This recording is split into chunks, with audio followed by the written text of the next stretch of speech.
най-важното е тази година и не само е всеки един матч, защото всеки един матч, който играем, дали от Лига на нациите, дали от Европейско първенство, има значение за ранг листата и за бъдещето 2-3 години напред.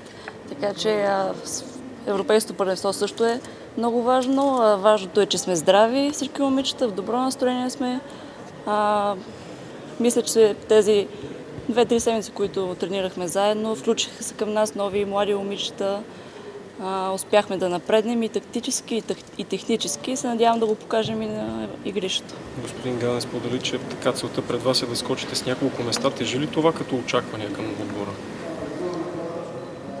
На мен лично и на отбора не му тежи, защото нашето място преди няколко години беше 13-то, мисля, че в ранглистата. Сега сме на 31-о.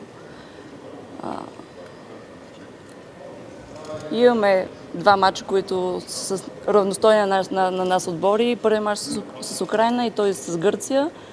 Мислим, че можем да излезем победители от тях. Имаме един задължителен мач с Австрия. Другите мачове с Сърбия и с Чехия, точно така. Ще са бонус за нас и трябва да надскочим възможностите, за да може да победим тези отбори. Целта е излизане от групата, дори и трето място, защото след това поток ще бъде и по-лесен за нас.